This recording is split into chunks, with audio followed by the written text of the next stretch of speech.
Hello, and welcome to my summary and commentary of Part 2 of the introduction of Oswald Spengler's Decline of the West.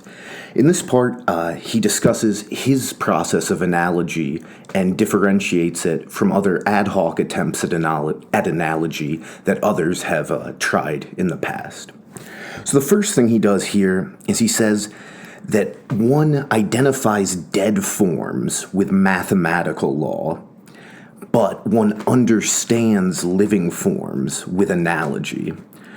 So this is a key dichotomy for him. He does not want to attempt a systematic mathematical exposition of history.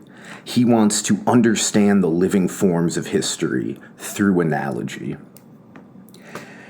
Now he moves on to say, the expression forms of world history are limited in number, and this is and always has been a matter of knowledge.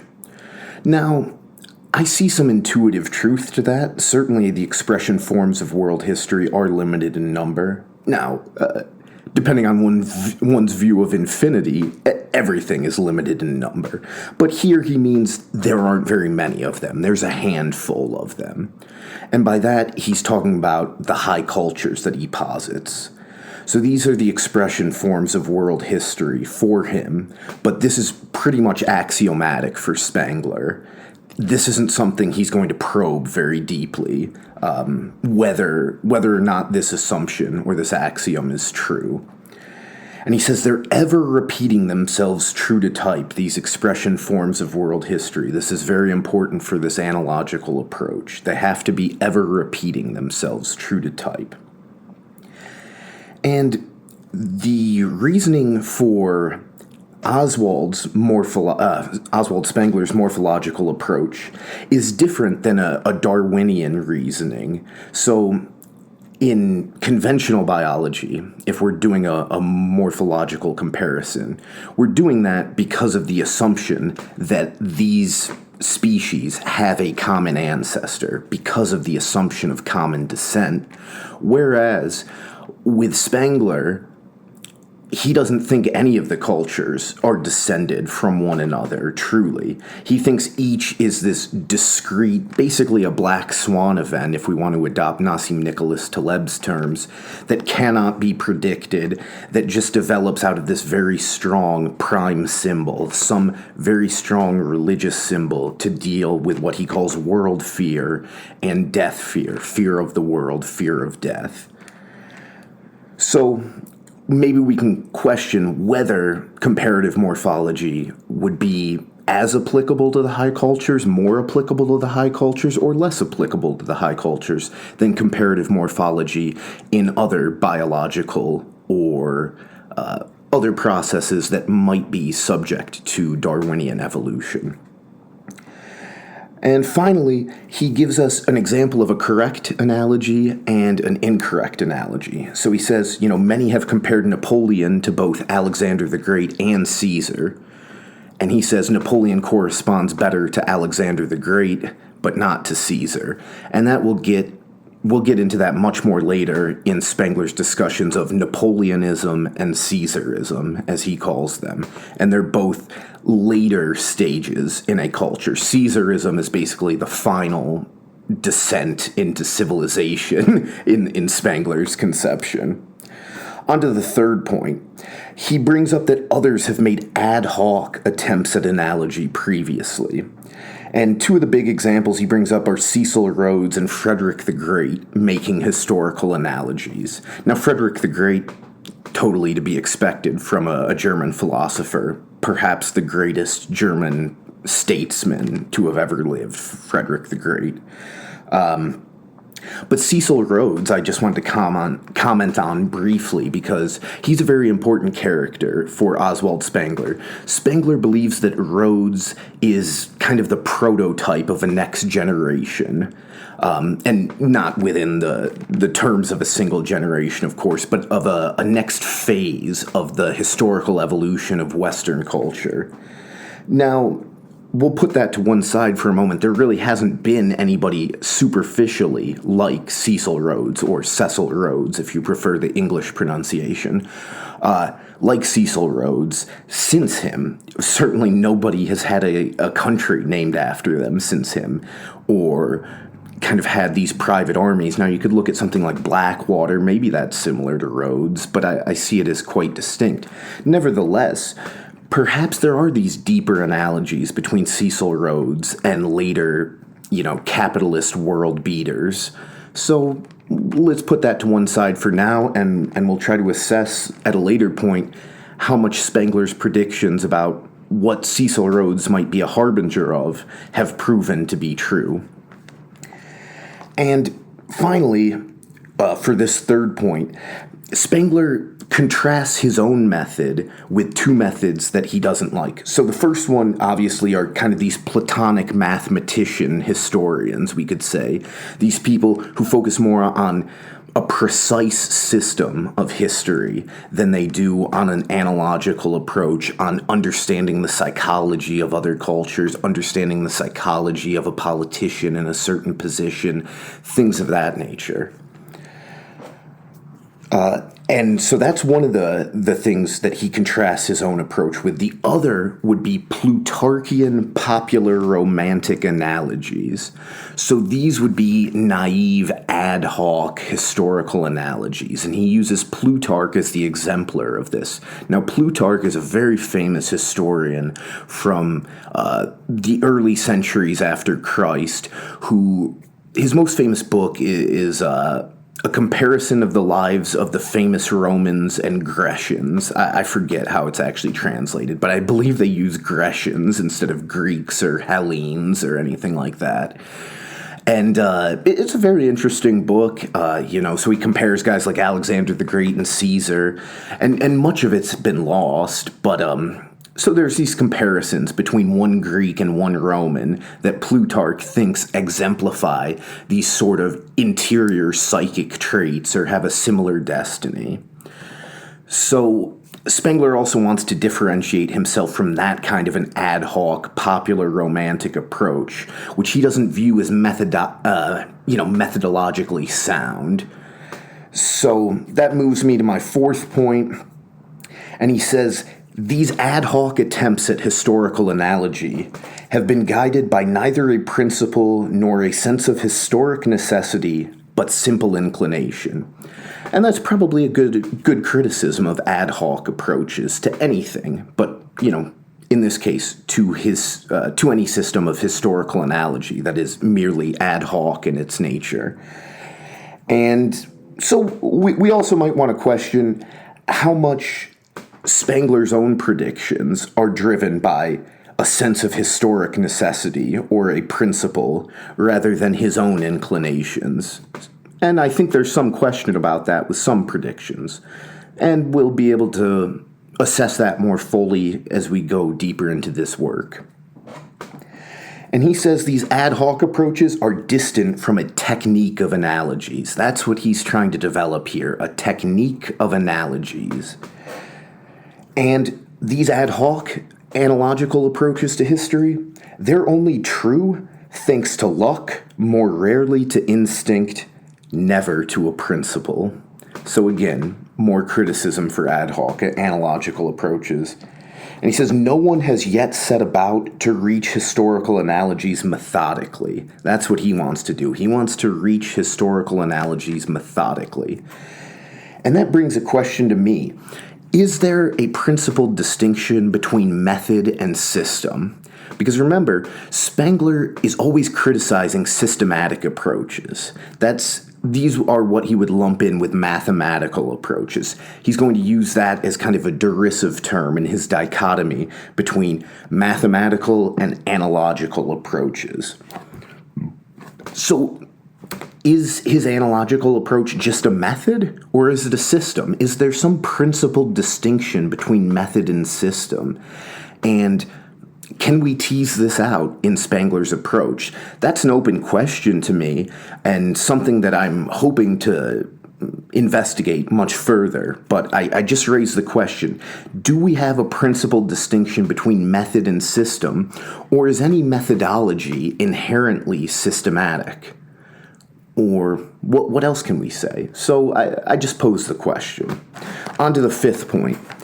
Analogies might be a blessing to the study of history insofar as they lay bare the organic structure of history. Organic structure of history.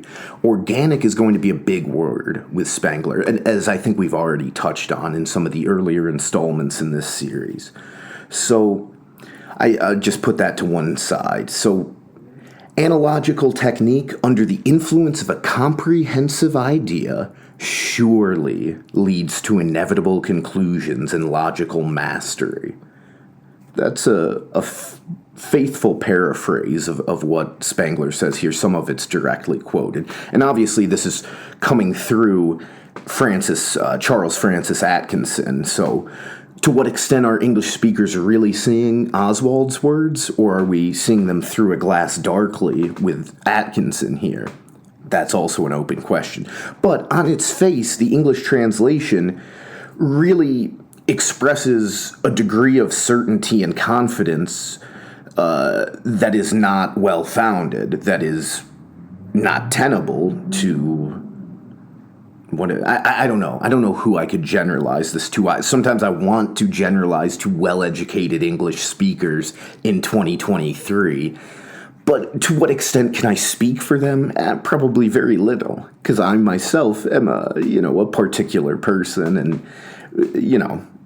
So anyway, but for him to say analogical technique under the influence of a comprehensive idea, and the comprehensive idea here, in its essence, is this distinction between form and actuality, that there are these underlying forms that Spengler, with his sophisticated knowledge that nobody else has ever attained, he can see through the actualities to the form. So this is the comprehensive idea. So analogical technique under the influence of a comprehensive idea surely leads to inevitable conclusions and logical mastery. That's a degree of certainty that I myself will never subscribe to. So I disagree very, very emphatically with Oswald Spengler here, that an analogical technique under the influence of a comprehensive idea surely leads to inevitable conclusions and logical mastery. That's a bunch of, kind of stuff only a French or a German or a very poorly educated American could say. Sorry. On to my sixth point. Prior analogies to history have been a curse. Oh yes, have been a curse. And Oswald's got the cure, right? So prior analogies to history have been a curse, allowing historians to follow their own tastes. Okay. So to what extent does Spengler's approach confine his own tastes, channel his own tastes in a methodological way that is productive?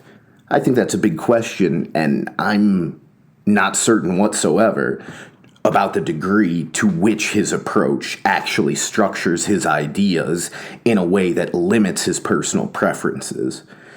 And this is very similar to the position that a judge is in any case. Now, in your individual case, maybe you want the judge to, put fairness and equality and liberty and, all these kind of contentless catchwords of the 21st century and the 20th and the 19th. Contentless catchwords of modern society that can mean anything to anybody. You don't want the judge deciding your case based on that, because the judge can just define those words the way he wants to, as so many judges have. You want the judge to decide the case based on law, based on clearly written law, faithfully applied to the facts of the case.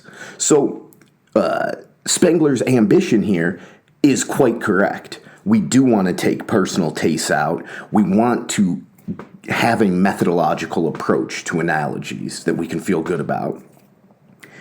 And he further chides these kind of taste-driven analogies because they've distracted those historians from the first and hardest task, which is concerned with the symbolism of history and its analogies.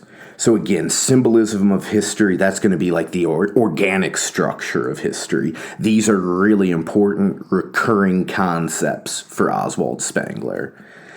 So we'll have to assess those as the book goes on, but I just ask you to ask your own heart how much you think it's most certainly true that the first and hardest task of history is concerned with the symbolism of history and its analogies. Could there be any other primary tasks in history? And maybe there's not. Maybe Oswald Spengler has proven that to your satisfaction. But it's certainly not proven with deductive certainty. And to the extent that empirical observation supports it, perhaps. But I would just leave that as an open question. Finally, my seventh point, he brings up a couple examples of particularly bad analogies that I'd like to bring up here. He calls these two types of analogies worse than superficial in the one case, and in the other case, bizarre to the point of perversity. So the first one that he calls worse than superficial is applying modern catchwords to classical phenomena, like socialism, democracy, things of that nature. And I completely agree with him here. It's not wise to apply some concept from your own cultural milieu to another cultural context without reflection and without questioning whether these ideas from your own culture are actually relevant and helpful in the analysis of another culture, another time. So this is, in my view, certainly true that applying modern catchwords to classical phenomena is a worse than superficial analogy. Finally, he brings up a bizarre to the point of perversity analogy, and this is the Jacobin Club and their cult of Brutus, the millionaire extortioner. And, how much does this really further Spengler's analysis? Probably not too much. But I hate the Jacobins, so any opportunity that Spengler can take to dunk on the Jacobins and how stupid they are and how historically ignorant they are and just how much they suck. I'm going to be all about that. I don't like these guys with unconstrained utopian visions trying to make the world a better place. They invariably, and that's a strong statement, but I'll say invariably, the utopian world improvers actually make the world a worse place. And that's one of the best areas of Spengler's thought. That is rock solid in his thought. And so maybe I just like that part because I share that assumption with him to whatever degree it is an assumption, and not actually just an empirical fact. But so maybe that's a point where I'm exposing his thought to less rigor than I would in another sense, right? Because I find the thought agreeable and intuitively persuasive. The Jacobins suck. They're making stupid analogies to the millionaire extortioner Brutus, who they think is some kind of Republican champion.